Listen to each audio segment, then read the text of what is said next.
What is good, guys and gals, and welcome to the Films and Pixels podcast, episode 14. I am your host, Afif. Thanks for tuning in.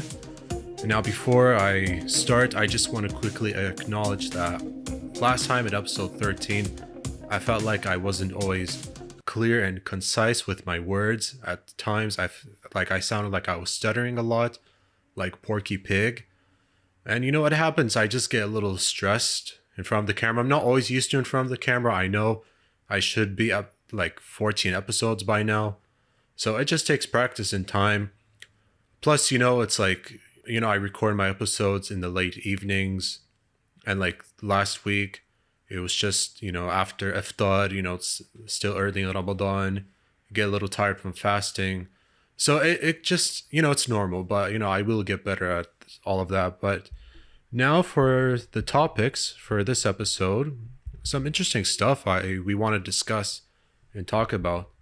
I want to mention Elon Musk now being more involved in Twitter as he bought a share of the company, plus the fallout regarding the Will Smith Oscar slap continues.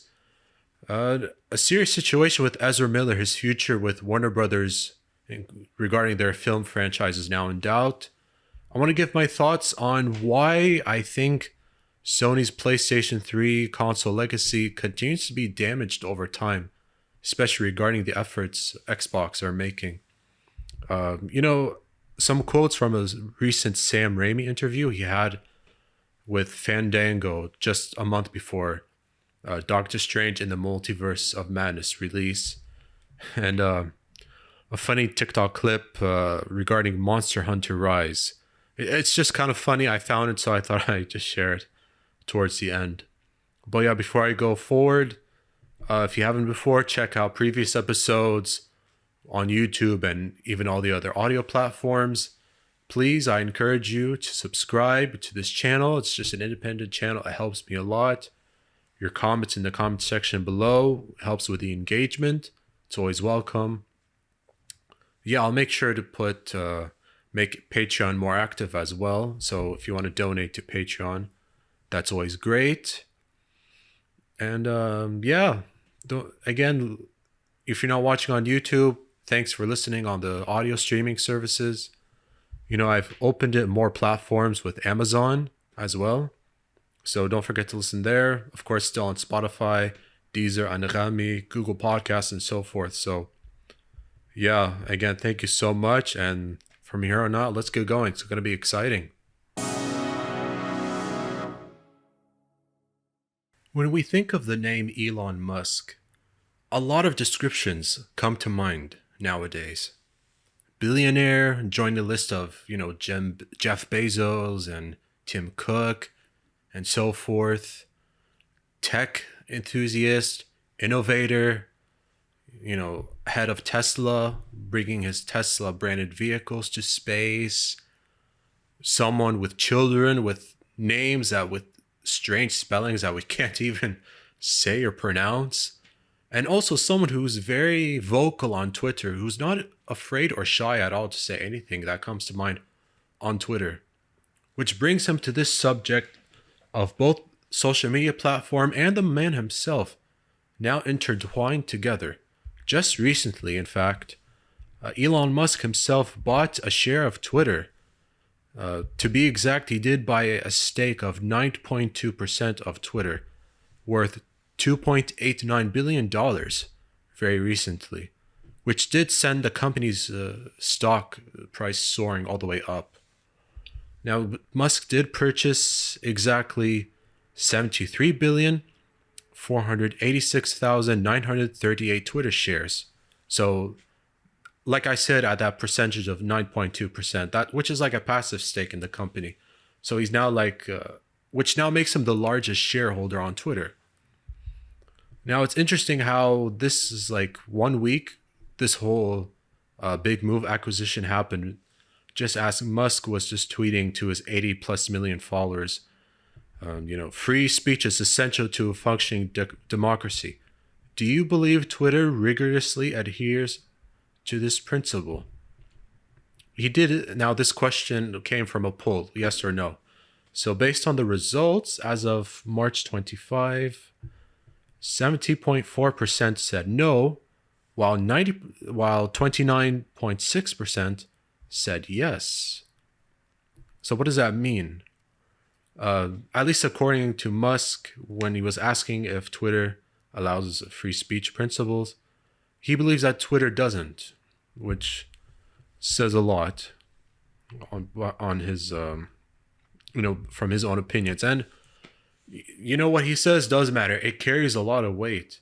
Before I go on, I remember one of his most well-known tweets was him saying, "Use Signal." And since then, millions and millions of people have converted from WhatsApp to Signal based on WhatsApp privacy, data sharing policy, including myself. Because of him, I have Signal. So yeah, his, what he says, his words do carry weight. Now, because of that poll, one of the CEOs of Twitter was saying, the consequences of this poll will be important. So please think carefully, Now, a day later, Musk tweeted that Twitter's failure to adhere to free speech's principles fundamentally undermines democracy. So again, he believes that Twitter not really allowing free speech undermines democracy and as I like to call it, screen culture, internet culture, however you want to put it, right? So yeah, this happened after Musk just before he was buying a stake in the company. Even an analyst on CNBC believed that because of this move in purchasing a stake, it could eventually lead to some sort of buyout. So, but I don't think that'll happen. I don't believe that'll happen. I'm pretty sure Twitter boards don't want that. But part of the reason why he's involved, he just simply wants to bring change to a platform he cares about, he's very active on. And plus, he's made no secret to another poll question that he's asked. I do have it somewhere. Do you want an edit button? Now, while the answers are yes and no, if you read the tweet carefully, it's purposely misspelled. Yes as in YSE, and then no with on, O-N. Based on the answers as of April 5, 73.6% said yes, while 26.4% said no. And I'm fine with the idea of an edit button. After all the major social media platforms do have edit buttons by now. I personally myself would like an edit button on Twitter. Sometimes when I post things, I just mistakenly not go back and recheck any grammar errors, misspellings, and then after I post it, I notice these errors, and then I find myself deleting that tweet, and then going back and typing it again. So this is something that I'm in favor of personally, and this is a great idea, and it's great that someone like him, with his intellect, wants to bring something new from his perspective. So this is very much welcome, since something like this we've seen on Facebook. Now, Jay Sullivan, he's Twitter's VP of Consumer Product. He said that an edit button had been the most requested Twitter feature for years, allowing people to alter tweets with mistakes and typos without needing to delete the entire post. Now, however, he did note that without things like time limits, controls, and transparency about what has been edited, edit could be misused to alter the record of the public conversation, which is why the feature will take time and requires plenty of input. Now, when this whole Elon Musk Twitter acquisition happened, one of the CEOs, Parag Agrawal, tweeted out April 5 recently saying, "I'm excited to share that we're appointing Elon Musk to our board. Through our conversations with Elon in recent weeks, it became clear to us that he would bring great value to our board. He's both a passionate believer and intense critic of the service, which is exactly what we need on Twitter and in the boardroom to make us stronger in the long term. Welcome, Elon." Based on those tweets, Twitter CEO Jack Dorsey did have to say this: "I'm really happy Elon is joining the Twitter board. He cares deeply about our world and Twitter's role in it. Parag and Elon both lead with their hearts, and they will be an incredible team. So yeah, all the vibes are very good, very positive, and this is a very good step forward. I think I found a statement as well. The company will appoint Mr. Musk to the company's board of directors to serve as a Class 2 director with a term expiring at the company's 2024 annual meeting of stockholders, reads the SEC Form 8K. For so long as Mr. Musk is serving on the board, and for 90 days thereafter, Mr. Musk will not, either alone or as a member of a group, become the beneficial owner of more than 14.9% of the company's common stock outstanding at such time, including for these purposes economic exposure through derivative, securities, swaps, or hedging transactions. Okay, so this quote I found from another sort of technology website called TechSpot, for those wondering, but what that 14.9% stake means is it's really significant. So if someone like Mr. Musk and his associates, for example, don't have more than 15% of Twitter ownership stake, then he could tender an offer, which means that when a shareholder has a majority stake in the company and offers shareholders premium price on their holdings. So what I'm trying to say is that he can tender an offer where he can purchase even more of a percentage, more of an ownership stake in Twitter. And this is something that the CEO, Twitter, boards, executives simply are trying to avoid. So this is why this partnership sounds like a 2-year temporary deal.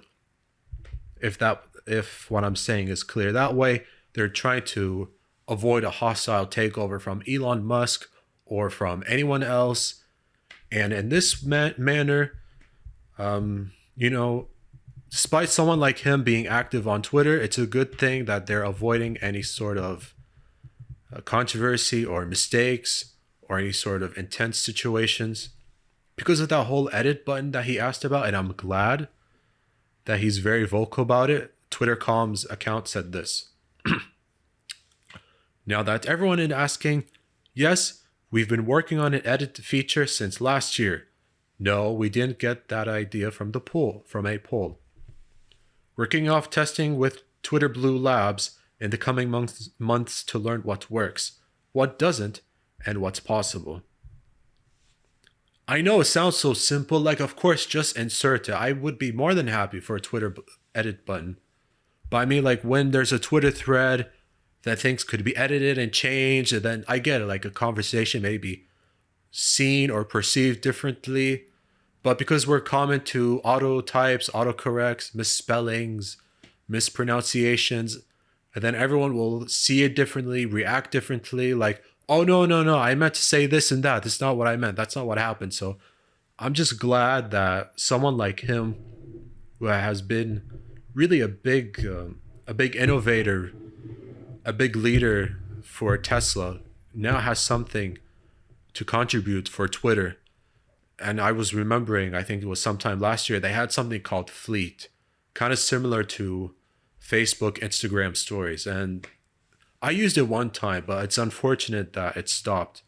So hopefully, from his own perspective, he brings more to Twitter than what we have seen now going forward.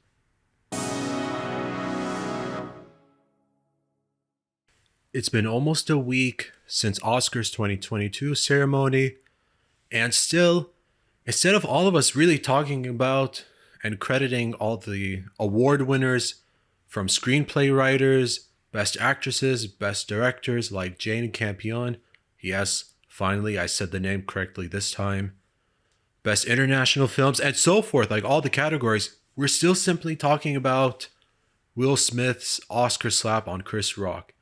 We're talking about that more than simply him winning the best Oscar for King Richard and being the 5th black actor alongside 4 other legends. Like I mentioned before, Forrest Whitaker, Sidney Poitier, Denzel Washington, and, oh man, I can't believe a 4th name left my head, but I know I mentioned it. I'm sorry if I forgot.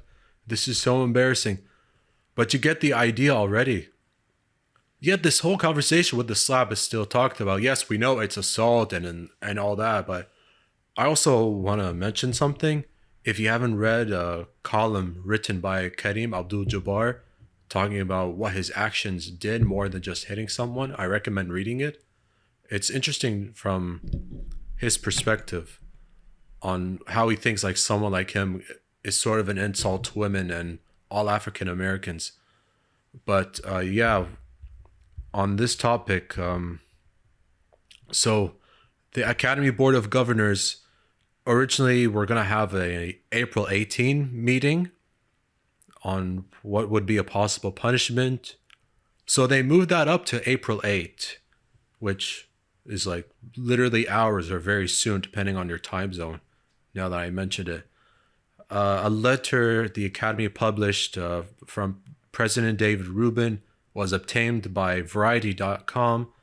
I'm not going to read the whole thing. I'm just going to skim through, just say a few things like, just addressing possible sanctions for Will Smith's actions. Saying like, okay, moving it up from the 18th to the 8th. Going to speak with him based on his actions March 27. According to California law and conduct standards. Let's see. Providing Mr. Smith 15-day notice when actions could be taken because of his resignation, suspension, or expulsion are no longer a possibility. So finding best interest for all to handle the situation going forward. Arranging a meeting around like 9 a.m. on their time. So yeah. The concerning part to me is saying expulsion or suspension no longer a possibility. So what does that mean? This is where I'm concerned. Does that mean that the only action they have is take away his Oscar? I mean, that would be more painful. If I were him, like I'd be shattered mentally and emotionally. I mean, I have no doubt he would be shattered, and it would be a shame too. I mean, he really did earn the award among all the great nominees for the movie, including Washington for Tragedy of Macbeth as well. So I don't know what other sort of action they have left, because it would really be a crushing shame the way I see it if this would happen to him. And as a result of that whole March 27 incident, production for 2 other movies he's supposed to be working on, like Bad Boys 4 and a Netflix film called Fast and Loose, have halted production for now. A source close to Will Smith saying that he's afraid and very much fearful that he'll be completely canceled because of today's cancel culture. And I understand it. Well, I don't think that's very much likely. Now, I do want to mention something as well. I don't pay attention to The View. I don't watch clips of The View and all that. It's not personal. But Whoopi Goldberg, she serves as one of the board of governors for the Academy. She made sure that the situation remains calm. Like everyone, even Michael Bay, I mean, he's worked with Will Smith before on 2 Bad Boy films. He's tired of the topic as well. But yeah, like Whoopi Goldberg was also saying, like he'll still find work. He'll still find acting work, producing work, and so forth. So he'll be fine in terms of career. His image and popularity, yes, obviously has taken major damage. And so I think now he has to go through the process of healing himself, I do think, but it's really a shame. I just find the whole situation weird. I mean, he says that G.I. Jane joke, then the camera cuts to his wife Jada rolling her eyes. He looks like he was laughing. I mean, I'm not imagining. Wasn't he laughing? I could have sworn like on that video clip he was laughing for a moment, and maybe because she didn't like the joke, he gets all mad, slaps him. Come on, bro. Dude. I mean, he could have handled it. He could have just given a thumbs down or boo, but now, like, if his Oscar is going to be taken away, it'd be a major disappointment, but there has to be something else, at least. Maybe a fine or something. That'd be more appropriate than simply being expelled or suspended. All right, guys and gals, it seems that right now we have an ongoing situation with Ezra Miller that's going on between Ezra Miller and Warner Brothers. Right now, recently, with the release of Fantastic Beasts and the Secrets of Dumbledore, since he's playing a character in the film like he has since the first movie, and also starring The Flash, which, because of recent actions, has been delayed from 2022 till next year, 2023, or so forth. It's not clear why the film The Flash has been delayed once more. But what's been going on with Ezra Miller lately? It's not very good. He was recently arrested for disorderly conduct and harassment in Hawaii. Now, what seemed to have happened is that, like, he was in a bar, hitting someone from karaoke. Even he was kicked out of karaoke bars.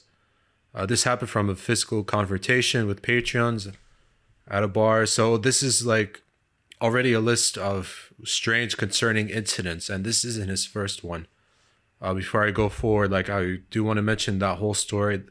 It happened in Hawaii, and after that whole thing, he was let out from bail. I think $500,000 or something. He suddenly sneaks into a room of a couple, who had filed a restraining order against Miller, accusing them of assault. He goes into a couple's bedroom, steals wallets, credit cards, debit cards, bank cards, passports, driver license, social security cards, among items. So this is just crazy. Even Miller, like, threatening to kill them and bury the man's wife. So it's just crazy, this outburst of behavior on top of a 2011 incident where, as a passenger, he was arrested for drug possession. At first he was charged, but then it would seem like probation or something like that. Even a strange, since deleted video of him, like, choking a woman, which is very alarming. And there's still a very visible video of him threatening the KKK on Instagram. So that's not a very good look. Regardless of his good intentions of combating racism and, fighting racism and all that, just threatening people on Twitter, it's not Instagram, it's just not a good look on anyone, So with all these incidents, plus reports of Miller having meltdowns throughout the production set of The Flash, again, another reason that things don't look good for him. A story broke that Warner Brothers executives had like an emergency meeting with DC, since he is casted in both major IP films. It seems that they agreed to hit pause on any future projects involving Ezra Miller. And his behavior shows that he's like someone with heavy drug use, but there's no evidence. No evidence to the contrary. He's not someone that has a lot of drugs, taken drugs, abused drugs, and all that sort of stuff. So it is concerning that there have been reports that he's had frequent and multiple meltdowns during the set of the DC comic books film.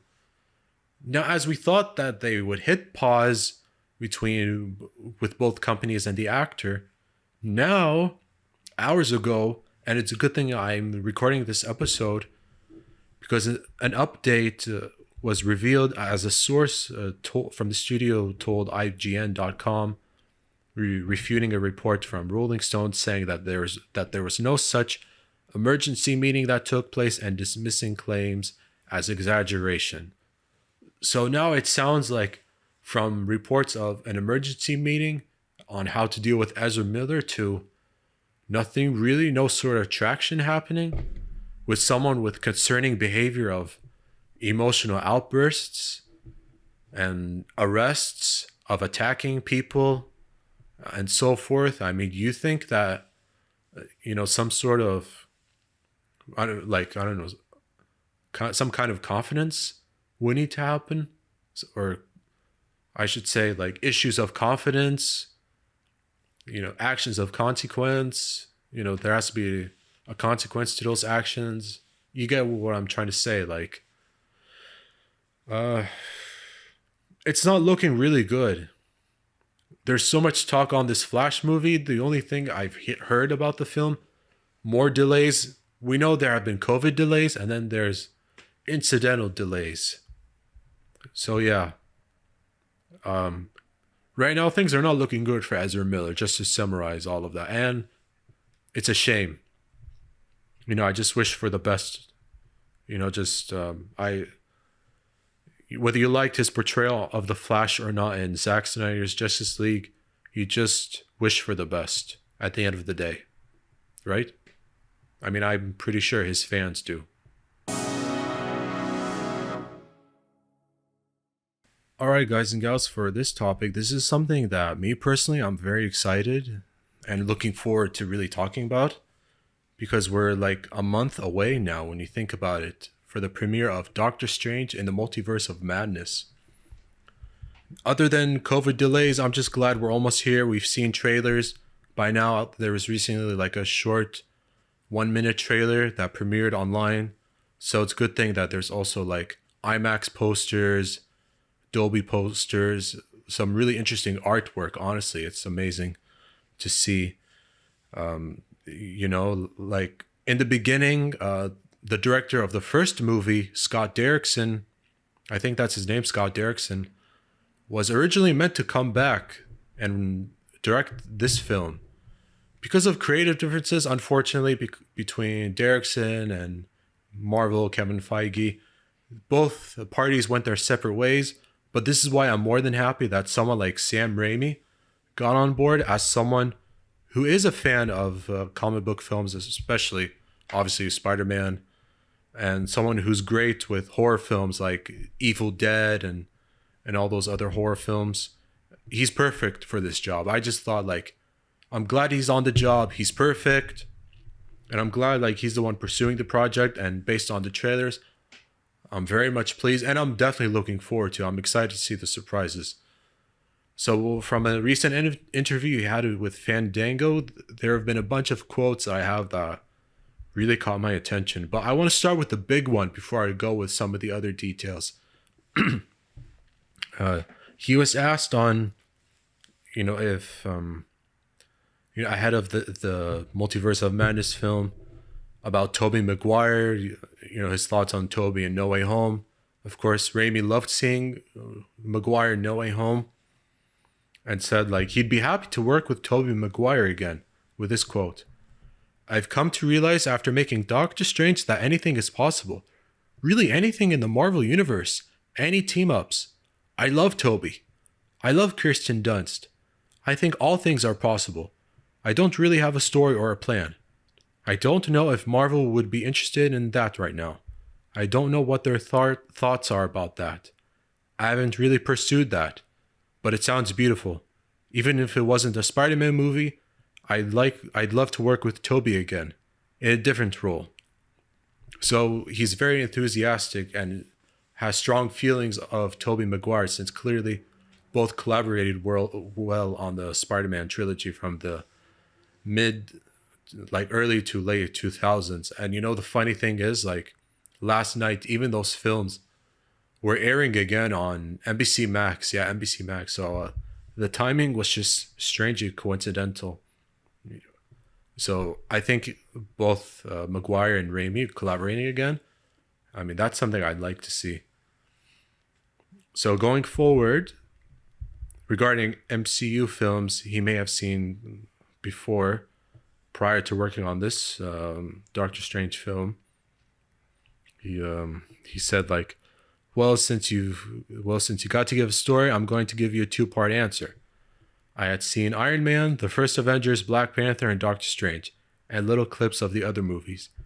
They've made 28 movies. I've only seen 4 or 5. So I'll say not that familiar. That's one part. By the way, I loved what I saw, but not that familiar. But part 2 is I was a giant fan of the Marvel comic books of the 70s and 80s and into the 90s. So I was super familiar with the characters and their stories and their interactions. That's what the Marvel movies are based on, so that's my answer. So yeah, Sam Raimi, despite being a huge Marvel comic book fan, he hasn't really seen a lot of MCU films, like maybe 4 or 5, and he has seen some of the bigger ones. I'm sure he's meant regarding Iron Man. I'm assuming he's saying the first Iron Man film, which is a classic, and the same for the first Avengers film. And Black Panther really a cultural phenomenon as well. Now, what are the surprises? Are there any surprises we're gonna get? Can he tease any more surprises like we got from No Way Home? I guess I would say that Spider-Man No Way Home broke open the idea that characters from the multiverse could visit our universe. But this is the first time that our characters from our universe will go out into the multiverse and experience other universes.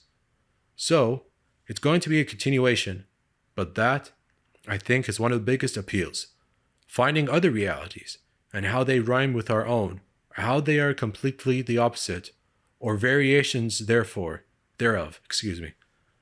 I think therein lies the interest of this picture. Okay. So yeah, I'm looking forward to seeing different variations of Strange and Wanda.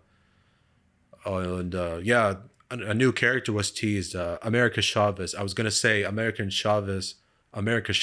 I don't know the name of the young actress who plays her, but she's supposedly like an interdimensional hero going from dimension to dimension.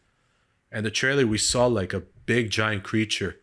It really looked so much like Shuma Gorath, but because of naming rights, for some strange reason, that's not one of the villains. In the movie, it's kind of weird. I don't even understand the whole issue, but whatever. At least there's some one-eyed octopus giant alien creature that looks like Shuma Gorath. Now, clearly, when asked about Patrick Stewart, his voice can be heard in the trailer. He was not allowed to say anything, not a word about any given comment on Patrick Stewart. So clearly, by trying to hide this secret, to me, it seems like he will come back as Professor X. I at least hope so.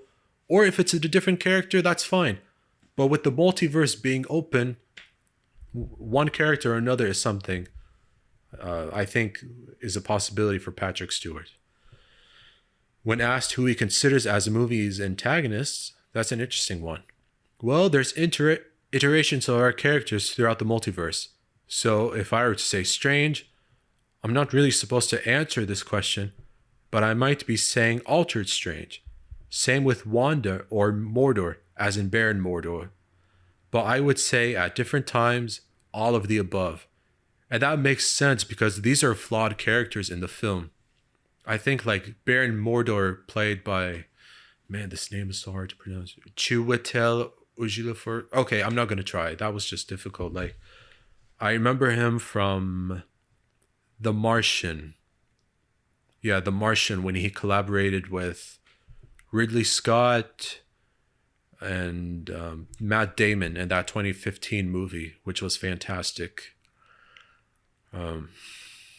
But yeah, I like his thought, like saying, with these characters, they're not perfect, they're flawed, they make mistakes for the right reasons, and they're kind of villains themselves. So, would Sam Raimi come back and direct another MCU film? This answer I like.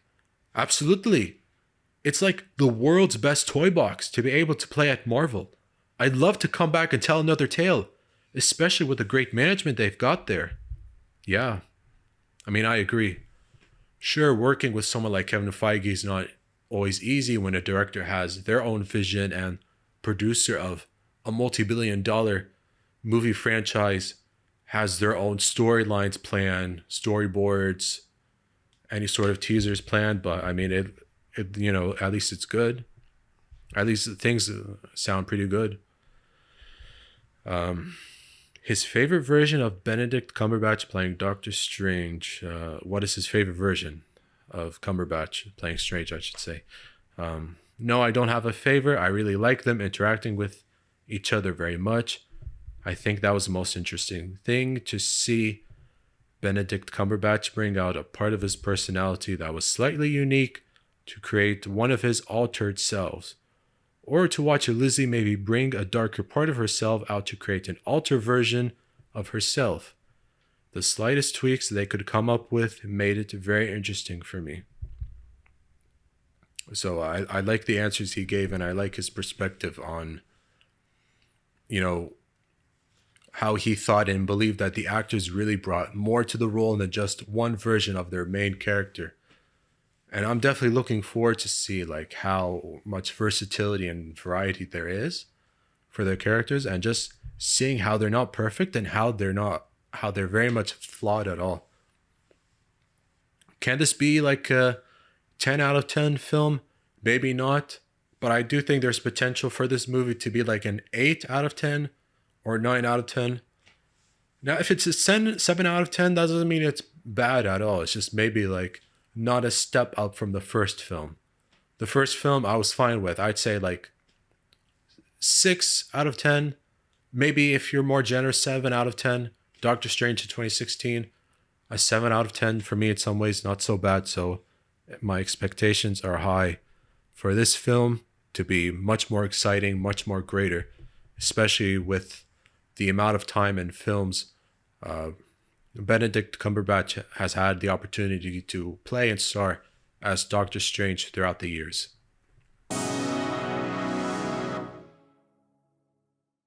So recently, when Sony announced on their blog post about the PlayStation Plus tiers, now it was meant, assumingly, with some positive reaction, some minor criticisms based on the price tags, different prices of the different tiers, and what's offered.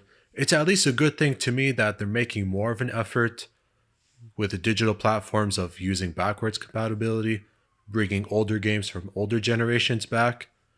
If there was one reaction that surprised everyone, is that their second handheld, the PS Vita, their gaming library of Vita games, not coming back at all. And I understand that based on the commercial failure of the Vita, I think selling 14 million, something like that. So probably their biggest failure, unfortunately.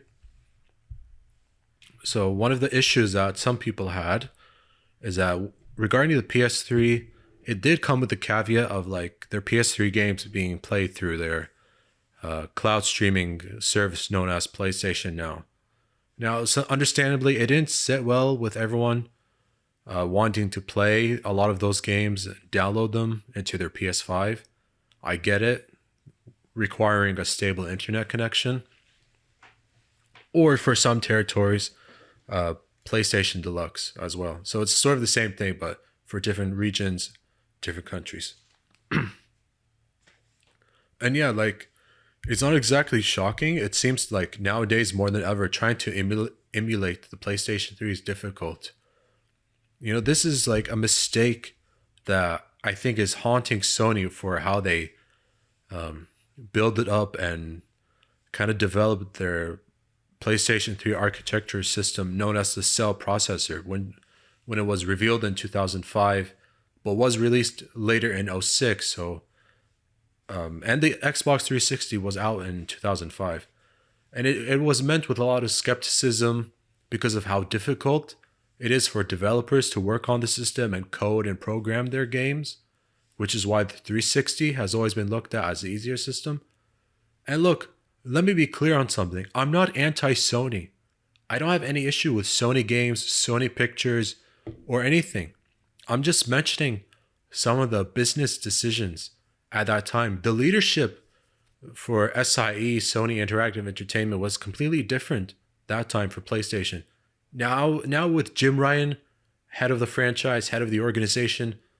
Before Jim Ryan, there was Sean Layden, and even before Sean Layden, who put the brand in the right direction from the early mistakes of PS3, there were other people in charge. I think one of them, of course, was Ken Kutaragi, still on board, and there were other people as well that helped with the architecture of the Cell processor for PS3. It was supposed to be really innovative and powerful, and it was, but it was just extremely difficult.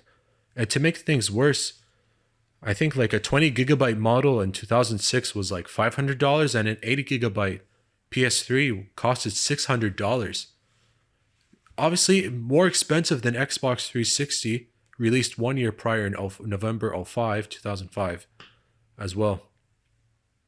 So it's just crazy when you think about it in perspective. A PlayStation 3 in 2006 costed $600 in comparison to a PlayStation 5 or an Xbox Series X costing $500.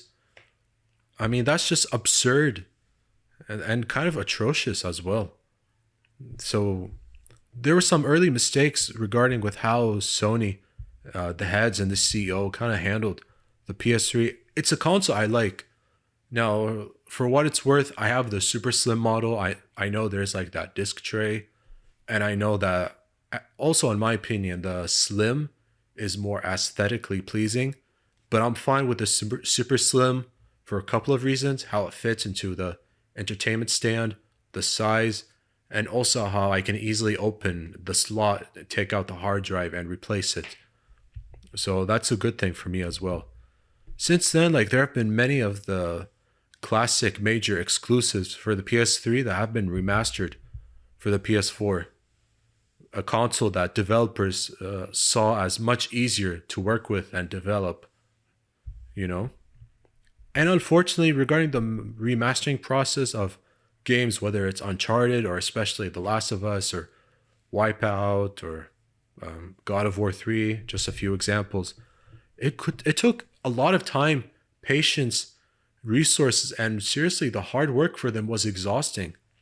I mean, it would have been more simpler. The job would have been less difficult if instead it was just simply like re-releasing as like a port or updating the game code up to the modern standards as an easier way instead of remastering again and having people buy them. Now, again, like if you buy them again at a much cheaper discount, that's okay. At least it's not like your money's being ripped off. But I mean, like, the best example I can think of, The Last of Us, it got remastered. When it did, it was amazing, perfect, 1080p, 60 FPS, critically acclaimed, one of the best for the PS4. And then when they did the part 2 towards the end of the generation,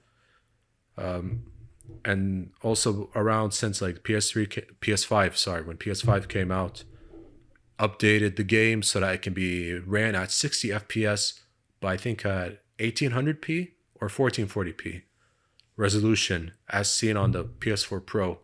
So it's good that there's been a much more simpler way for developers on the PS4 system or even on the Xbox One instead of, because they're both new gen, next gen, last gen systems, similar specs, architecture, making it easier for developers to sort of like upgrade the game, of course, through free next gen upgrades or update them to code, better resolution, textures, lighting, shadows, frame rate, all that sort of stuff. There's still the remaster, but now there's just a much easier way instead of making it so exhausting because of the hardware inside is different. Look, I'm not an expert in what is that, how teraflops and gigahertz and CPU and GPU and all that sort of stuff. But just like reading the specs, it's clear how one is improvement over the other. But I mean, like, while I do think the remastering effort is worth it, it would have been much easier if things are different. And it shows Microsoft's commitment now to preserving classics. We've seen now with the Series X and even Series S. I know that the Series S has no disk drive, but even with the Series X, it goes like all 4 generations, not just for the new games. Obviously, Xbox One games. If you're someone that buys an Xbox Series X and you just want to go ahead and buy a bunch of Xbox One games, you're not wrong. It's really the best way to play all these Xbox One games. Much more stable frame rates and much better and cleaner resolutions and all the taking advantage of the extra horsepower. It's much better way. Plus, with the SSD inside, much, much better loading times. Less exhausting loading times. Like less than a minute, or even not even 30 seconds for some games. Like major long open world games taking like a minute and a half and you're just waiting for like what, 30 seconds, 20 seconds, for example, for loading times. So that's a major, major advantage. Why I think it's a smart idea just buying the console and then buying some old games. And of course, even like the Xbox 360 games, a lot of them are major classics and, golden hits as well. And with the One X system, like some of them have been like updated to maybe stable performances, better lighting, just higher resolution.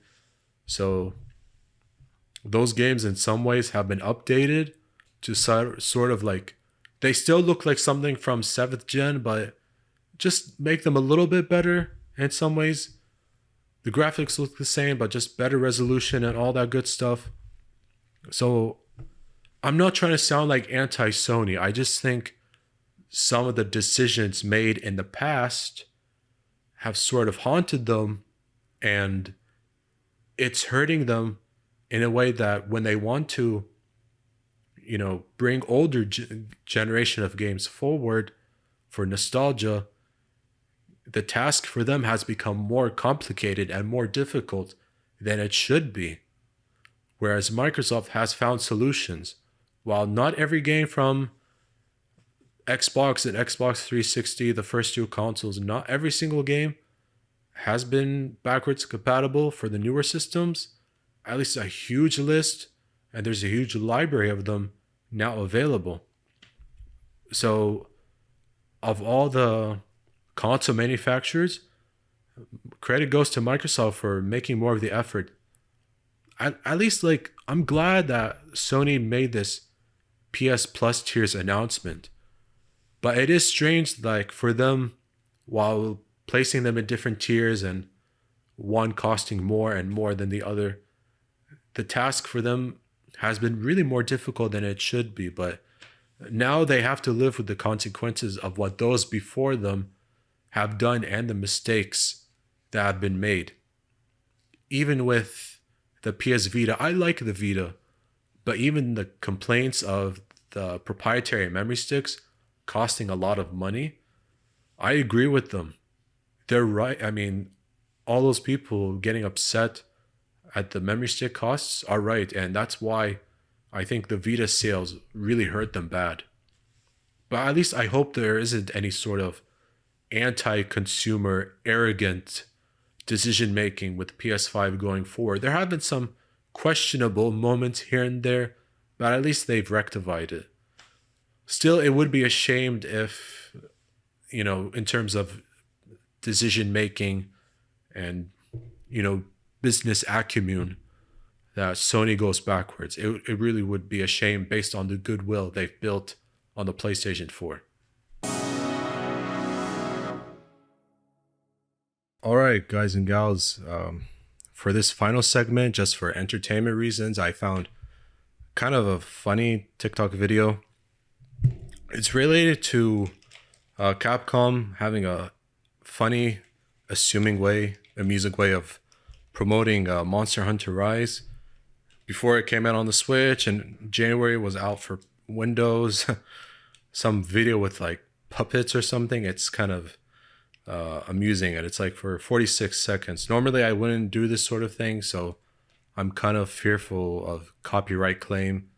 If so, I'll try to resolve it.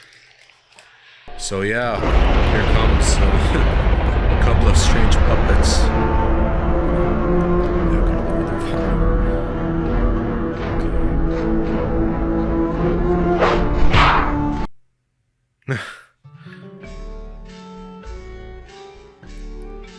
Okay.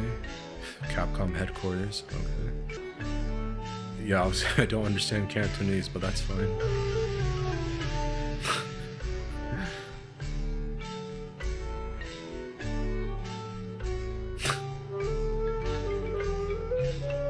Sorry.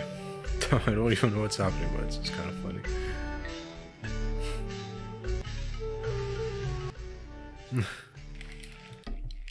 Okay, I know it looked like a waste of time, but it was just kind of funny how they were promoting I think like an open world RPG action game with puppets. So I don't know, I just thought that was kind of funny. I just thought just to show you for entertainment reasons. That's all.